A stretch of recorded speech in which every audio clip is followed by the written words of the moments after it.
Louis.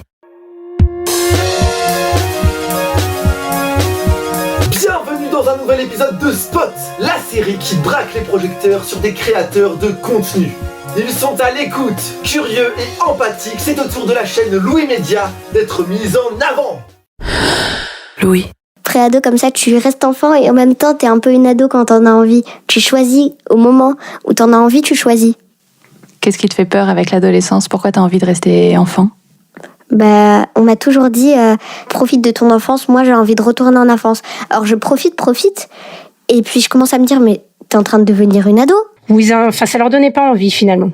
Ils se disaient ah oui, ça serait super pour un tel, pour mon beau-frère, pour mon mari, mais au final non. Vous connaissez le mot nomophobie ? Ça désigne la peur d'être séparé de son téléphone portable ou de ne pas pouvoir l'utiliser. Résultat, la déconnexion totale, ça fait rêver, mais passer le cap, c'est une autre histoire. Prise de passion pour la photo. Virginia réalisera en compagnie de Pierson plus de 400 clichés au cours de sa vie. Aucun de ses contemporains n'en a fait autant. Elle développe une certaine forme d'amitié avec le photographe, lui aussi fasciné par la comtesse. Il lui restera fidèle toute sa vie.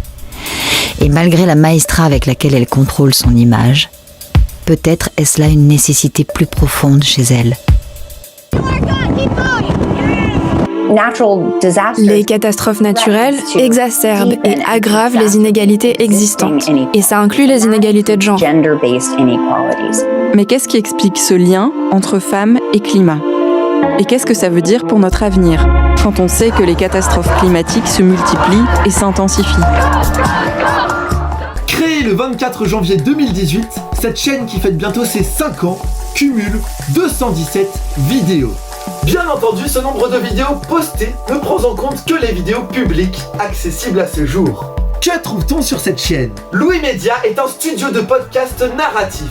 Il traite plein de sujets différents, tels que la confiance en soi, son rapport avec les autres, la motivation, la dépendance, la société, l'amour et plein d'autres sujets. Le groupe a créé plusieurs playlists comme Entre, Injustice, le Book Club, Travail en cours, Émotion, Une autre histoire ou encore Manger qui évoque l'alimentation à travers différentes thématiques.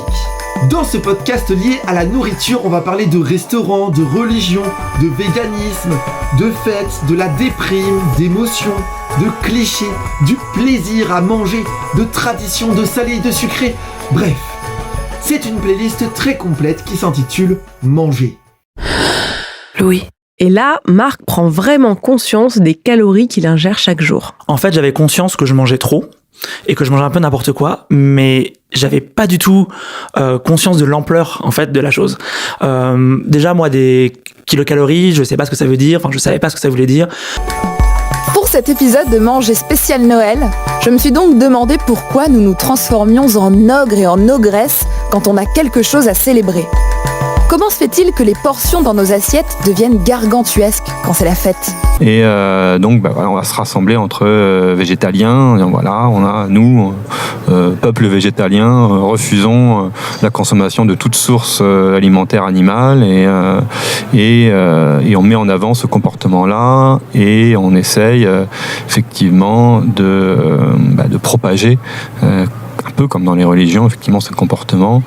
Ce que Gaston Kellman souligne, c'est la place prépondérante qu'occupent les produits de notre terroir dans la façon dont on façonne notre identité de groupe.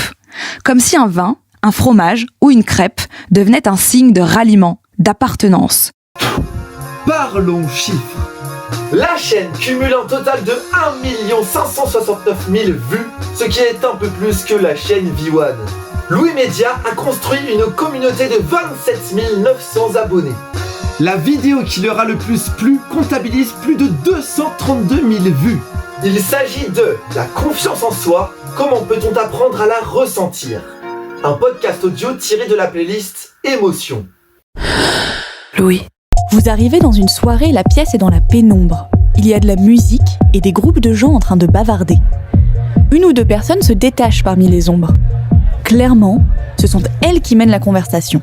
Tu parlais de l'éducation ?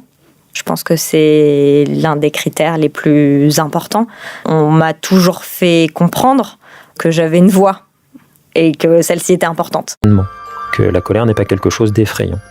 L'idée, c'est de ne pas créer de cercle vicieux dans la manière dont on vit nos émotions. On exprime notre confiance en nous verbalement, mais aussi par notre attitude, qui est aussi une forme de langage.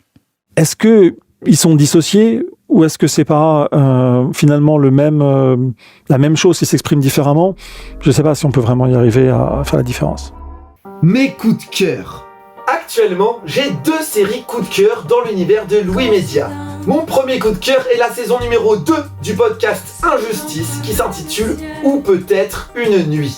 C'est une série de 6 épisodes accompagnée d'un épisode bonus qui est une table ronde qui parle d'outils concrets pour aider les victimes.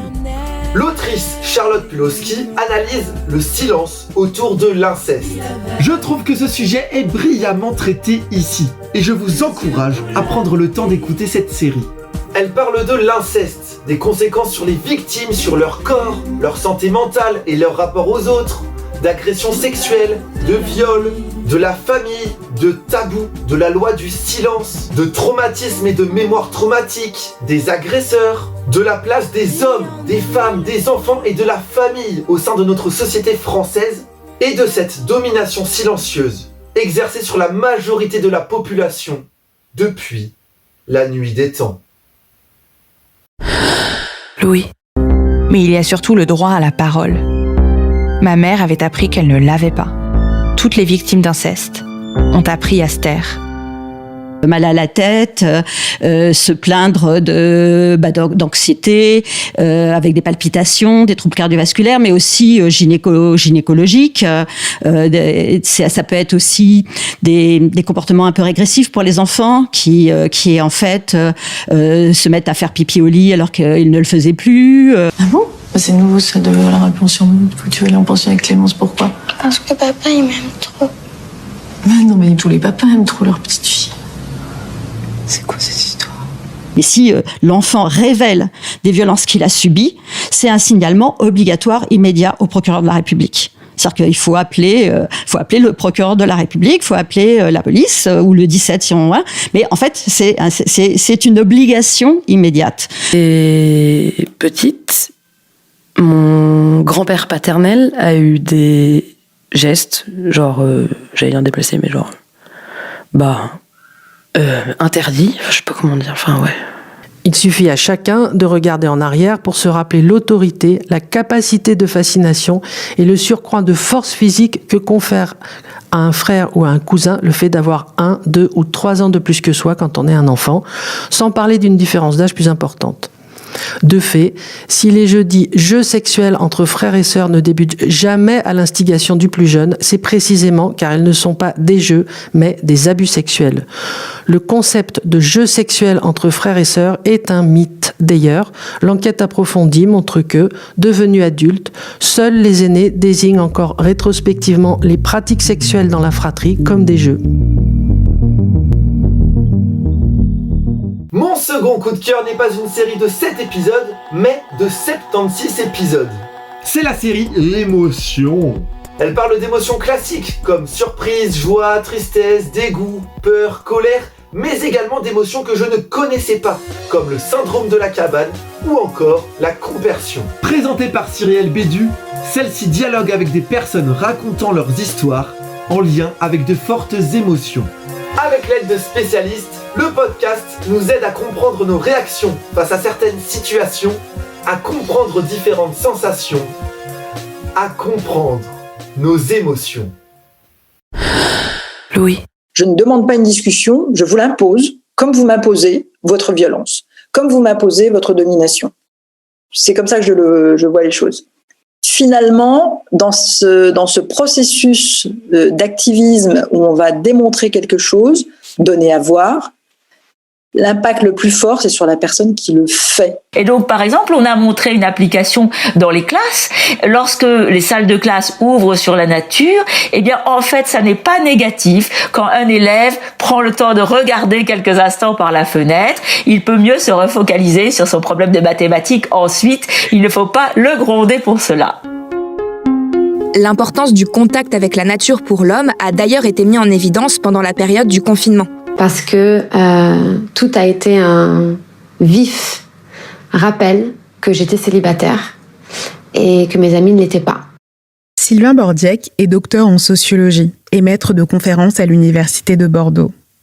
Il s'intéresse de près à la solitude et a notamment écrit un article qui s'appelle « Rendre les solitudes supportables » et qui a été publié dans la revue Solitude et Société. Car, breaking news, on n'aime pas de la même manière à tous les âges de la vie. La rencontre amoureuse ne suscite pas les mêmes attentes et n'a pas les mêmes implications sociales quand on a 20 ans ou quand on en a 50. Dans l'amour romantique, la rencontre, c'est du sérieux. Surtout dans nos premières histoires d'amour, pendant la jeunesse, on n'est pas là pour rigoler. On va rencontrer la personne avec qui on va passer sa vie. Louis Média crée des programmes pour nous faire ressentir le monde. Et c'est réussi. N'hésitez plus. Foncez sur cette chaîne afin de déguster de délicieuses et agréables vidéos. Je ne vous ordonne pas de ne pas vous abonner à la chaîne Louis Média ainsi qu'à ma chaîne. C'était V1. Et à très bientôt pour un nouvel épisode de Spot. Et heureusement que ça existe.